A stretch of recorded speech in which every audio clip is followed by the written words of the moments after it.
Hello friends, मैं शालिनी पांडे स्वागत करती हूँ आपके अपने चैनल शालिनी बियॉन्ड स्टडी में। आज बात कर रहे होंगे हम चाइल्ड डेवलपमेंट एंड लर्निंग का जो आपका पेपर है इसके पार्ट 2 की। इसके पहले आपको कुछ 20 क्वेश्चन जो है वो कराए गए थे और यहाँ से हम कुछ 10 क्वेश्चनों को इस वीडियो में कर रहे होंगे। जो इम्पोर्टेंट होंगे बस उन्हीं क्वेश्चन पर जो है वो चर्चा की जाएगी और बाकी के टॉपिक्स आपको बता दिए गए हैं कौन कौन से टॉपिक आपके लिए इम्पोर्टेंट हैं, तो वो आप एक बार ज़रूर देख लीजिएगा। इसमें आईक्यू का फुल फॉर्म आपसे पूछा गया है, जैसे हम इंटेलिजेंस क्वोशिएंट कहते हैं। एबीसी का आपसे फुल फॉर्म पूछा गया है, ये प्रीवियस ईयर में ही पूछा गया है, आईडीडी के ही 2023 के पेपर हैं जहाँ पे ये सारे फुल फॉर्म आपसे पूछे गए थे, तो उसको मैंने इसमें इंक्लूड कर दिया है। हो सकता है आपसे भी जो है वो पूछ लिया जाए। तो एबीसी का जो है वो आपसे फुल फॉर्म पूछा गया है, जिसे हम एंटीसिडेंट बिहेवियर कॉन्सिक्वेंस कहते हैं। व्यवहार का जो क्रियात्मक विश्लेषण है, वो क्रियात्मक विश्लेषण का एक बेहतर मॉडल जो है वो आपका एबीसी होता है, जहाँ पे हम बच्चे के व्यवहार को जो है वो चेक करते हैं। तो भी एबीसी आपका मॉडल है, इसके बारे में आपको जानना है। एबीसी का फुल फॉर्म पूछा जाता है, एंटीसिडेंट बिहेवियर कॉन्सिक्वेंस कहते हैं इसको। एसटीएम आपसे पूछा गया, जिसे हम शॉर्ट टर्म मेमोरी कहते हैं, तो ये ध्यान रखिएगा। उसके बाद यूआर का फुल फॉर्म आपसे पूछा गया है, अनकंडीशनल रिस्पांस कहते हैं। ऐसे ही यूसीआर का भी फुल फॉर्म आप जो है वो याद रखेंगे। तो उसके बाद यस ए है, जिसे हम सोशल एज कहते हैं, तो ये भी आप ध्यान रखिएगा। अगला क्वेश्चन है, अवधान से क्या तात्पर्य है। तो अवधान का मतलब होता है चेतना को दूसरी वस्तुओं के स्थान पर एक ही वस्तु की ओर जो है वो केंद्रीकरण कर लेना, यही अवधान होता है।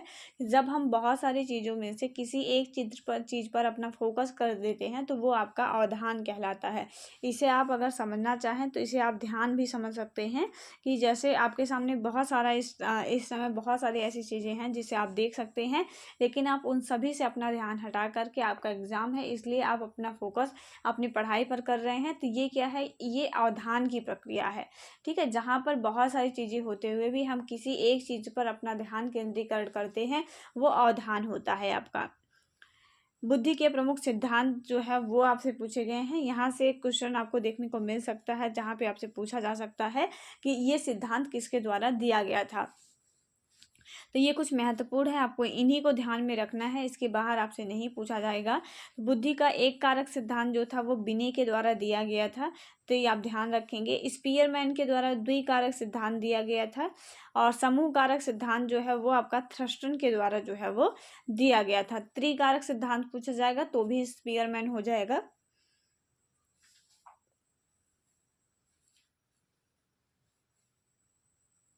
दो चीज़ें बहुत कंफ्यूज करती हैं, एक बहुकारक और एक बहुबुद्धि। ध्यान दीजिएगा, अगर बहुकारक सिद्धांत आपसे पूछा जाएगा तो उसमें हमेशा थॉर्नडाइक जो है वो आप टिक करेंगे।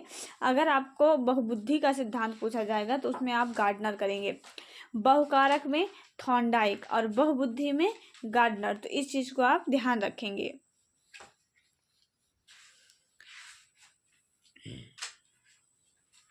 यहाँ से आप ट्रिक से भी याद कर सकते हैं, इसमें भी लास्ट में का है और थॉर्नडाइक में भी जो है वो लास्ट में का है, तो ये भी अगर आप याद रखेंगे तो भी आपको याद रहेगा। बहुबुद्धि का सिद्धांत जिसे मल्टीपल इंटेलिजेंस थ्योरी कहते हैं, ये आपका हार्वर्ड गार्डनर के द्वारा दिया गया था। बुद्धि के प्रकार को समझाइए, तो बुद्धि के 3 प्रकारों में बांटा गया है, जिसे हम मूर्त, अमूर्त और सामाजिक बुद्धि कहते हैं। मूर्त बुद्धि का मतलब ऐसी बुद्धि जिसमें हम चीज़ों को देख करके, प्रत्यक्ष रूप में चीज़ों को देख करके जो है वो अपना दिमाग लगाएं, वो मूर्त बुद्धि है। जैसे एक मैकेनिकल होता है जो चीज़ों को मेंटेन करता है, तो वो चीज़ों को प्रत्यक्ष रूप में देख करके चीज़ों को जो है वो ठीक करने का प्रयास करता है, तो उसके अंदर जो बुद्धि पाई जाएगी वो मूर्त बुद्धि पाई जाएगी। अमूर्त बुद्धि ऐसे लोगों में पाई जाती है जो चीज़ों को देखते नहीं है, मतलब प्रत्यक्ष रूप में चीज़ को नहीं देखते हैं, फिर भी उस पर अपना दिमाग लगा पाए, उन्हें हम अमूर्त बुद्धि वाले व्यक्ति कहते हैं। जैसे जो कवि होते हैं वो कल्पना के माध्यम से जो है वो कविताओं की रचना करते हैं, उनके अंदर अमूर्त बुद्धि हो जाती है। कोई ऐसा जो घर के डिजाइनर मतलब होता है, जो घर को ज़मीन को देख करके वो घर पूरे मकान को जो है वो डिज़ाइन करता है, वो उसमें भी अमूर्त बुद्धि होती है। सामाजिक बुद्धि ऐसे लोगों में पाई जाती है जो समाज के साथ बहुत अच्छी तरीके से बिना किसी प्रकार की बाधा के वो समाज के साथ मेलजोल बना पाए। जैसे राजनेता होते हैं, टीचर होते हैं, तो इनके अंदर जो है वो सामाजिक बुद्धि जो है वो पाई जाती है। तो ये आपका बुद्धि के कुछ प्रकार हैं, आपको इनको भी ध्यान में रखना है। अगला आपका क्वेश्चन है, समस्या व्यवहार से जो है वो क्या तात्पर्य है। तो ऐसा कोई भी व्यवहार जो समाज के अनुरूप ना हो और जो दूसरों को नुकसान पहुंचाए वो समस्या व्यवहार होगा। जैसे आप किसी को गाली दे रहे हैं, ये भी एक समस्या व्यवहार है। किसी के घर से कोई सामान चुरा रहे हैं तो ये भी एक समस्या व्यवहार है, क्योंकि आप समाज के अनुरूप नहीं चल रहे हैं। चोरी करना गलत है, समाज के अकॉर्डिंग वो चीज़ें गलत हैं।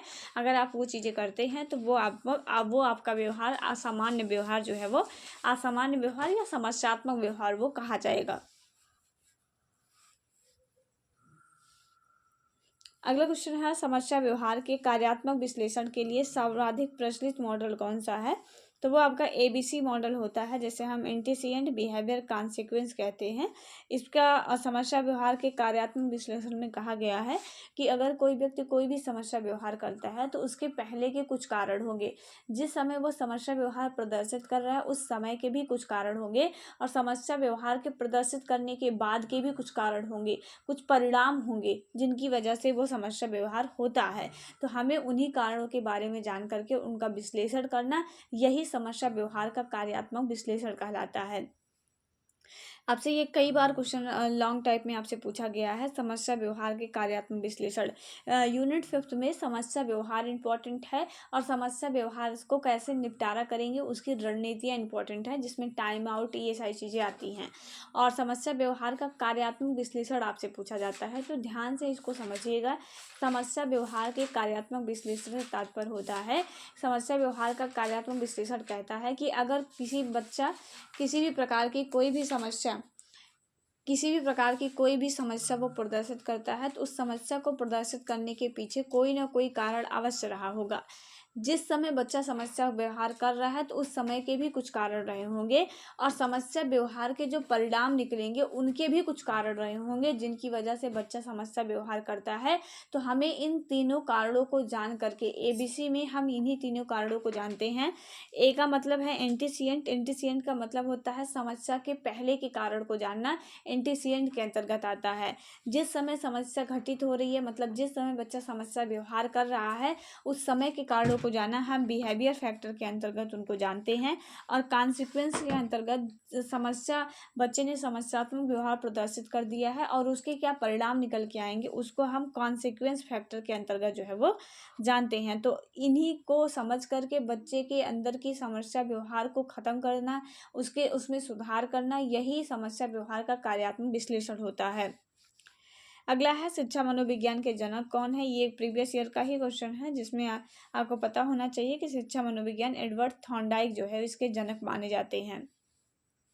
और कुछ महत्वपूर्ण फुल फॉर्म है, आपको इन फुल फॉर्म को अच्छे से ध्यान रखना है, जो कि आपके चाइल्ड डेवलपमेंट एंड लर्निंग से ही रिलेट करते हुए कुछ फुल फॉर्म है, आपको इनके बारे में ध्यान रखना है।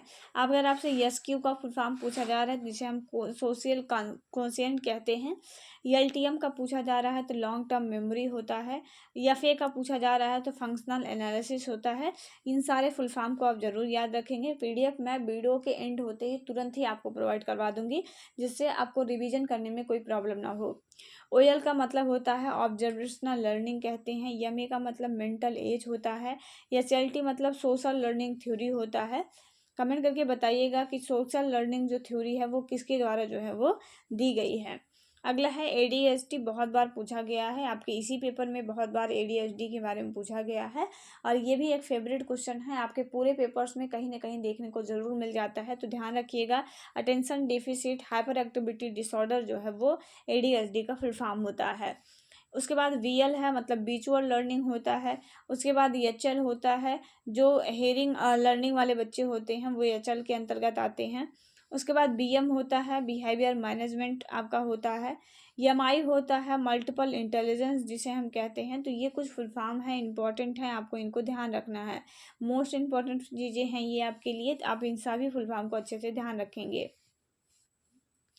अगला SCT का आप ध्यान रखिएगा, सोशल कल्चर डिफ़िकल्टीज जो है वो कहा जाता है।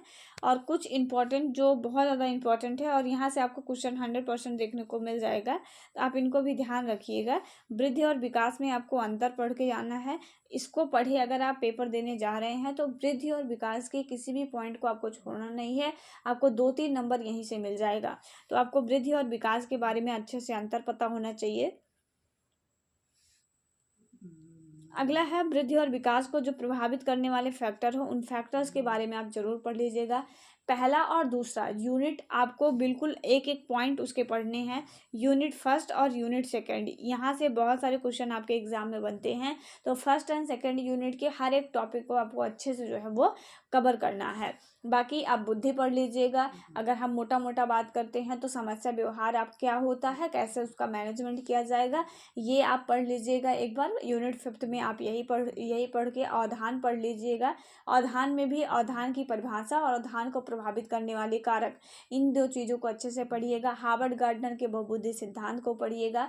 अधिगम के बारे में थोड़ी सी जानकारी आपको होनी चाहिए, बुद्धि के प्रकार आपको पता होने चाहिए। तो ये कुछ मोटे मोटे चीज़ें हैं जिनको बारे में आपको पता होना चाहिए।